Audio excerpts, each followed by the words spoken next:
Hey guys, welcome back to our channel. Today is another Bible study. In today's Bible study, we're going to be looking at the story of Why Are You Laughing at Me?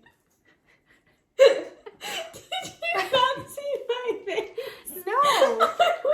I'm trying to think about the things I'm supposed to be saying so that it comes out right.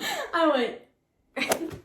Hey you guys, welcome back to another Bible study with us. Today we're going to be looking at the story of Cain and Abel. So if you haven't been with us for one of these Bible studies, we've been going back and restudying some of the typical childhood Bible stories, not Bible studies, so that we can learn more about them and see if there's anything that we missed out on. Without fondue, let's get started. I wish I had fondue. Or some Makes me so happy. tortilla chips and some So happy. queso. I love queso. Same. It's only the best thing Okay. ever.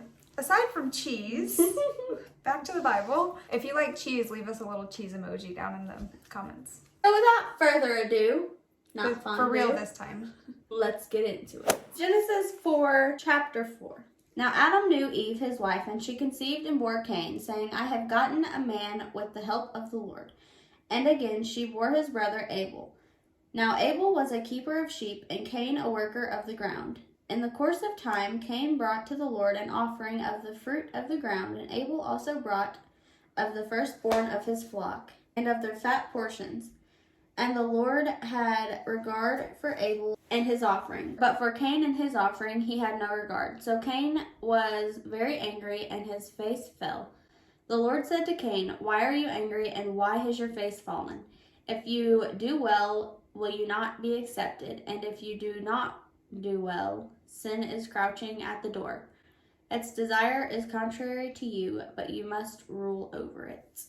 Cain spoke to Abel, his brother, and when they were in the field, Cain rose up against his brother Abel and killed him. This is what covetousness causes. We joke around about coveting things or being jealous about other people having stuff, but like that's why most people are unhappy, because we see what other people have or what other people are getting praised for, and we don't understand why we can't have it or why that's not us. And yeah, jealousy and anger builds up because of that. And then who knows what happens after that. That's why most bad things in the world happen. It's sad. Never really noticed that in the first verse, it says that Eve says, I have gotten a man with the help of the Lord. So she's already starting out praising God for the husband that he provided her with, which I think is awesome and beautiful. Isn't it weird to think that God blessed them with a baby even after they sinned and he threw him out of the garden? He's like, I'm still gonna let him have good things. Cain brought forth fruit to God as an offering, and then Abel brought forth his firstborn of his flock and their fat proportions. Proportions? Their fat portions. It was 36 at the top, 57 at the bottom. The rope was 28. And their fat portions, not proportions. God kind of like praised Abel for his offering, and then the commentary says, being the firstborn of his flock, that Abel's offering is a more costly offering, expressing greater devotion. Another way to explain the difference is to first observe that both offerings are recognizable parts of the latter Levitical system. For Cain's offering of the fruit of the ground, and for Abel's offering of the firstborn of his flock. Yeah, it just seems as if God had favor over Abel more so than Cain, because it is a more costly offering that apparently equals more devotion. Cain just gave an offering of the fruit of the ground, and Abel brought the firstborn of his flock. So maybe if Cain would have brought like one of the best of the fruit of his ground instead of just some of the fruit of his ground, maybe that's the difference there. Maybe. So Cain was very angry, and his face fell. And the Lord said to Cain, Why are you angry, and why has your face fallen? If you do well, will you not be accepted? And if you do not do well, sin is crouching at the door. Its desire is contrary to you, but you must rule over it. Sin looks good, but it's opposing everything that we are as God created us to be. It's just waiting there for us to give in. We have to be strong enough to rule over that. God has given us the power to overrule sin in every area. God has given us that ability. Also, it is like a wake-up call to know that sin is like just lurking there any and every moment, just waiting and waiting for you to give in. That's a good verse. Anyways, so God's words here might seem kind of harsh to Cain, but it's really just God's way of showing him and telling him how he can do better in the future. But it's not perceived that way by Cain. And then Cain killed Abel. So going on, verses 9 through 16 say, Then the Lord said to Cain, Where is Abel your brother? He said, I do not know. Am I my brother's keeper? And the Lord said, What have you done? The voice of your brother's blood is crying to me from the ground. And now you are cursed from the ground, which has opened its mouth to receive your brother's blood from your hand. When you work the ground, it shall no longer yield to you its strength. You shall be a fugitive and wander on the earth. Cain said to the Lord, My punishment is greater than I can bear. Behold, you have driven me today away from the ground, and from your face I shall be hidden. I shall be a fugitive and a wanderer on earth, and whoever finds me will kill me. Then the Lord said to him, Not so. If anyone kills Cain, vengeance shall be taken on him sevenfold. And the Lord put a mark on Cain, lest any who found him should attack him. Then Cain went away from the presence of the Lord and settled in the land of Nod, east of Eden. God confronts Cain again after he kills Abel and says, Where's your brother? Cain pretty much just says, I don't know. I'm not my brother's keeper. Yeah, it's not my problem. I don't know where he's at.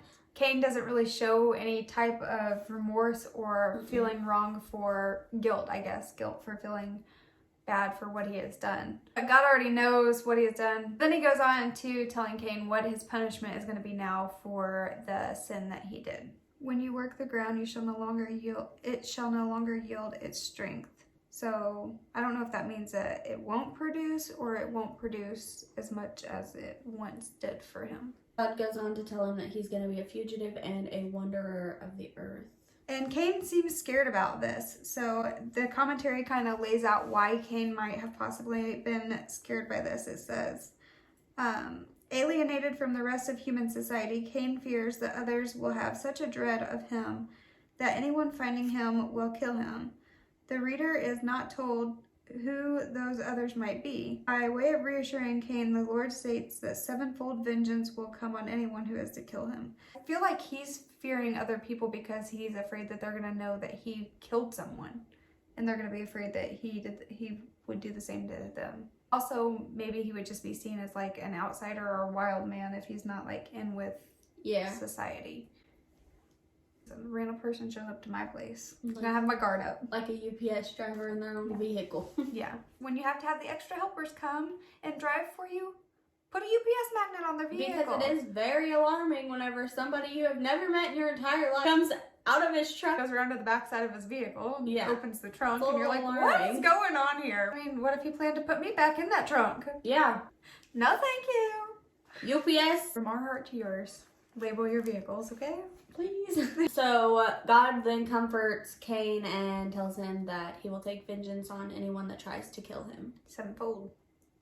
The end of this story is that Cain leaves the presence of the Lord and goes off and settles in the land of Nod, which is east of Eden. He goes on to have a wife and a family, and did he tell them that he's a murderer? We don't know. He probably should have disclosed that information. Cain's son Enoch goes on to be a follower of God. If you read on in chapter 5 in verse 21, whenever it's given like the breakdown of the descendants of Adam to Noah, it says, when Enoch lived 65 years, he fathered Methuselah.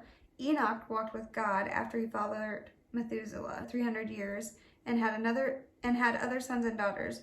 Thus all the days of Enoch were 365 years. Enoch walked with God, and he was not, for God took him. Cain kind of rebelled and did something that he wasn't supposed to.